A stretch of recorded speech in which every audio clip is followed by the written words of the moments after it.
Good evening and welcome to Ask 9 here in the streaming studio.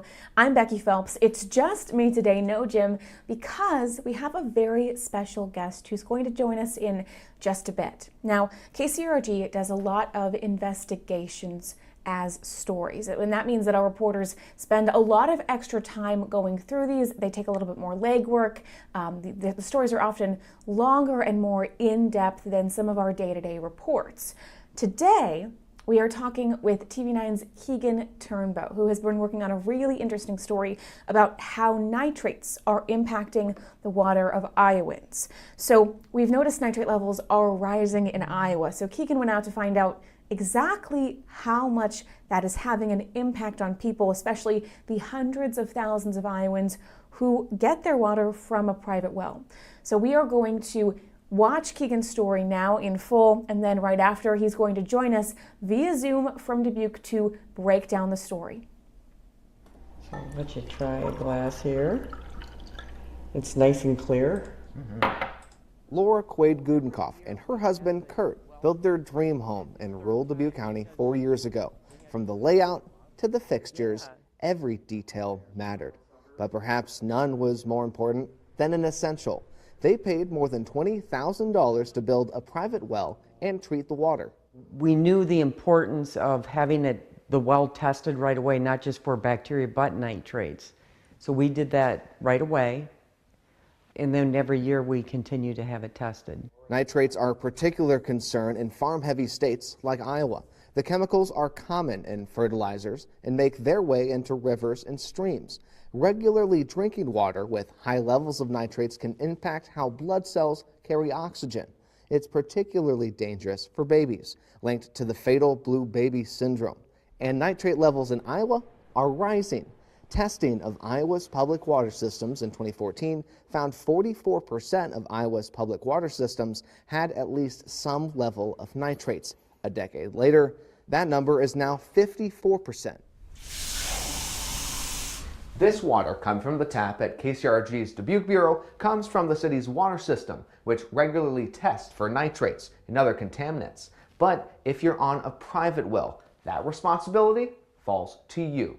The Gudenkoffs are among the more than 300,000 Iowans who get their water from a private well. But the most recent state data in 2020 recorded only 5,000 nitrate tests. 10% of those had levels above the EPA limit.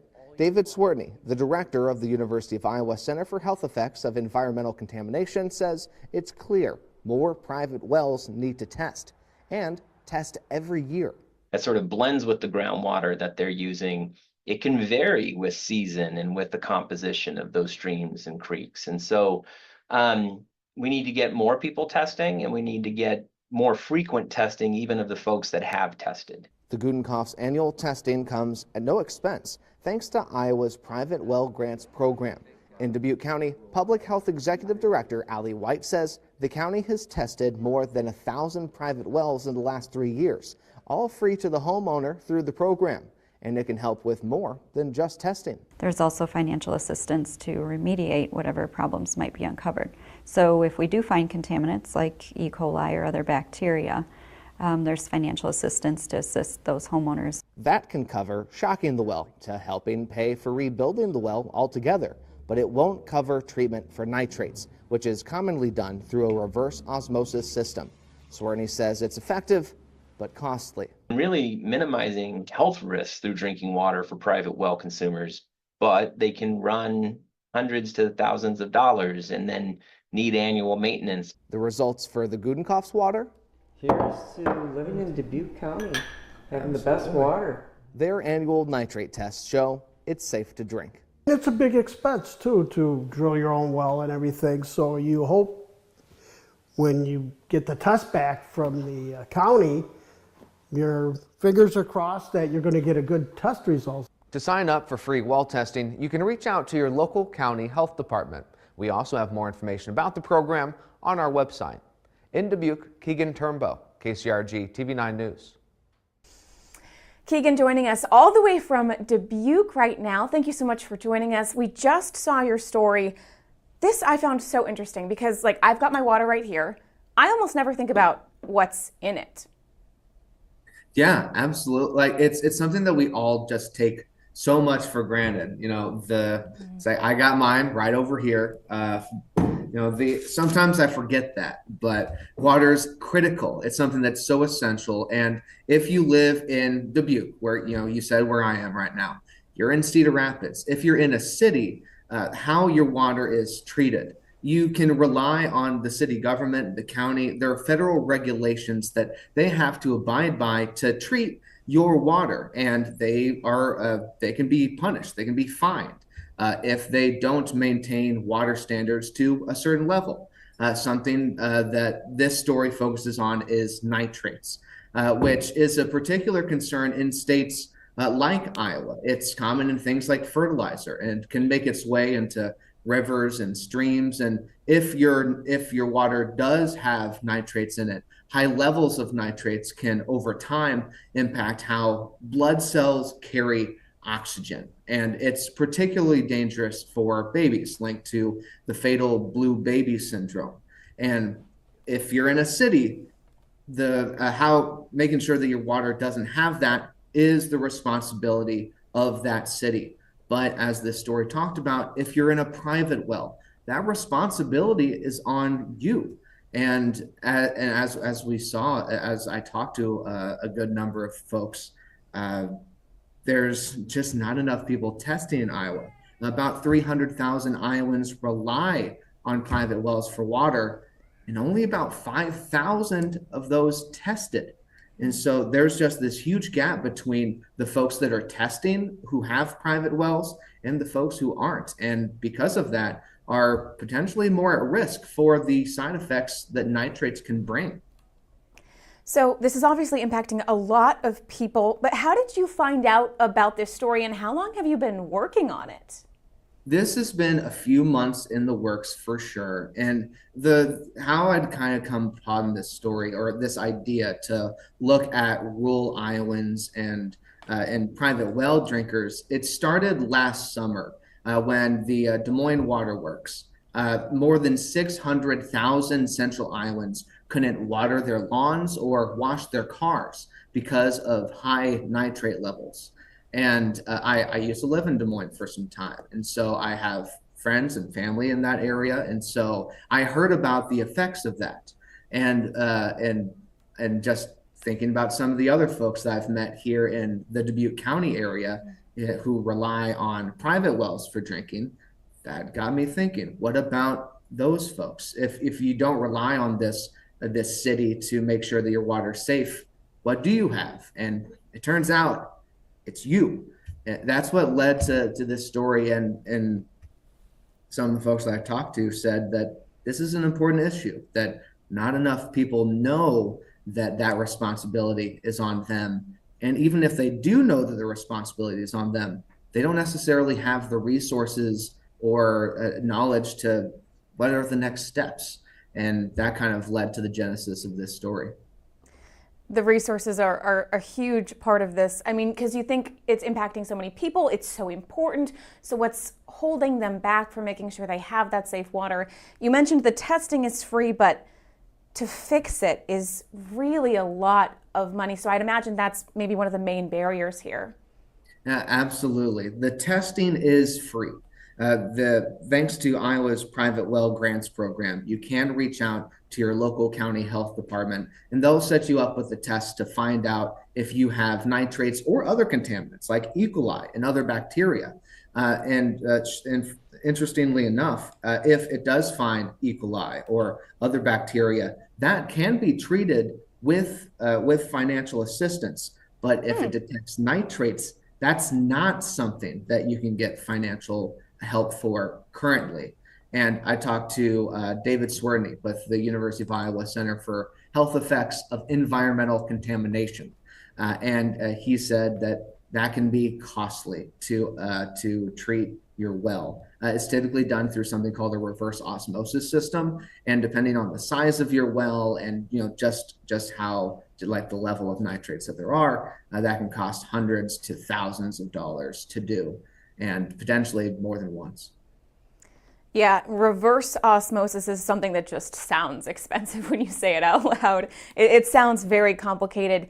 But you got into the home of a family in Dubuque County who has managed to go through this process and have their private water free from nitrates. How did you connect with that family? How did you get into their home, you know?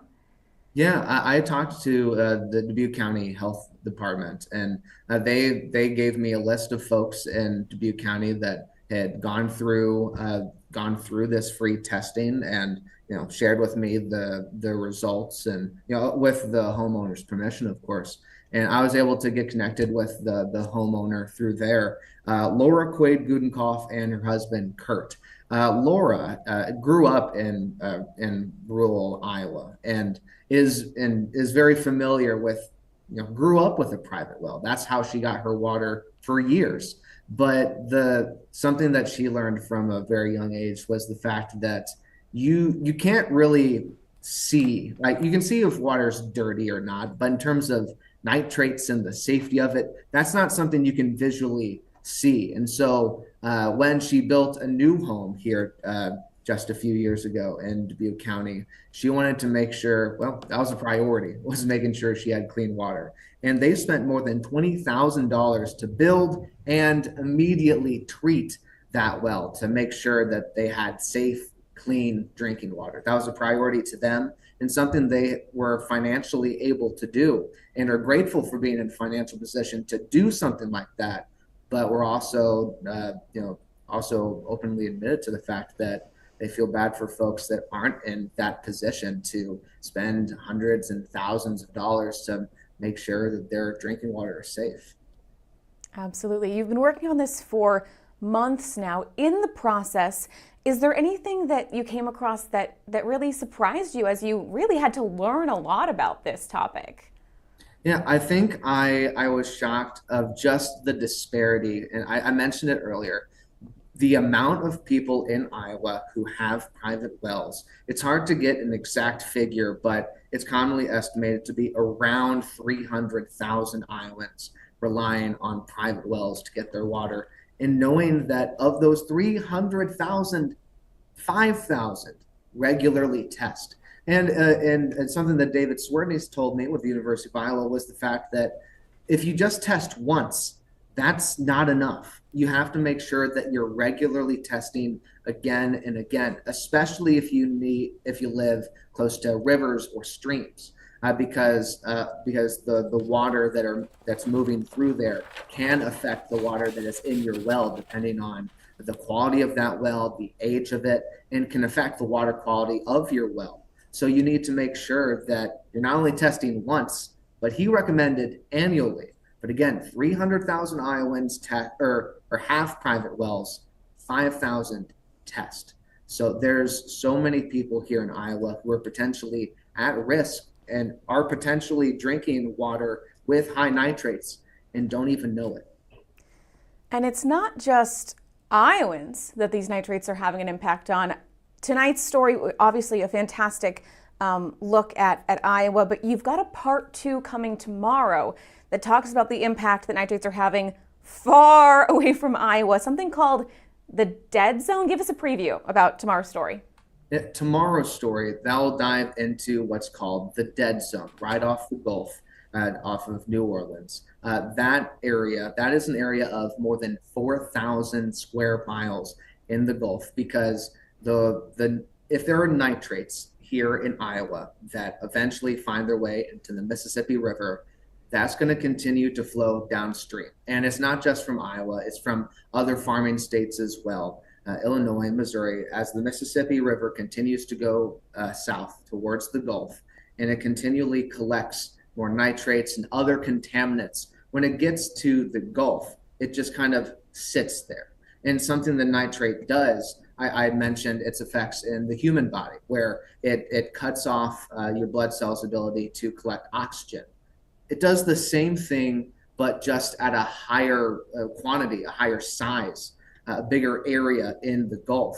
And so when you have those nitrates and that nitrogen, phosphates, other contaminants going down to the Gulf, that's going to suck up all of the oxygen in that area.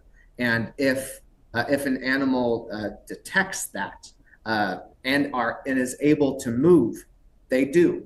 But not all animals have the ability to move thousands of square miles out of the way. And so this is an area in the Gulf that is deadly, fatal to some river and marine life.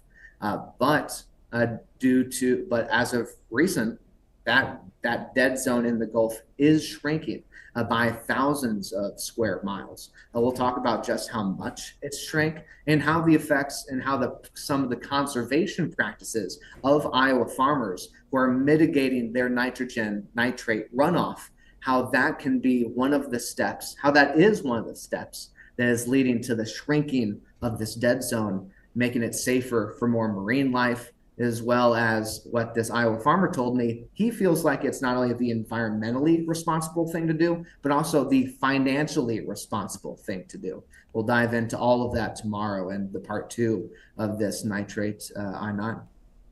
Tomorrow, 4, 5, and 6 on the TV9 newscast. I'm really looking forward to seeing that. It's such an interesting aspect to this nitrates. You don't always think about how that runoff has an effect hundreds of thousands of miles away from us even. So thank you so much, Keegan. Really looking forward to that. Make sure you catch part 2 in tomorrow's evening newscasts. And thank you so much for joining us here on Ask 9 tonight. As always, if you have any questions you'd like us to look into, send us a message on Facebook or shoot us an email. Have a great evening.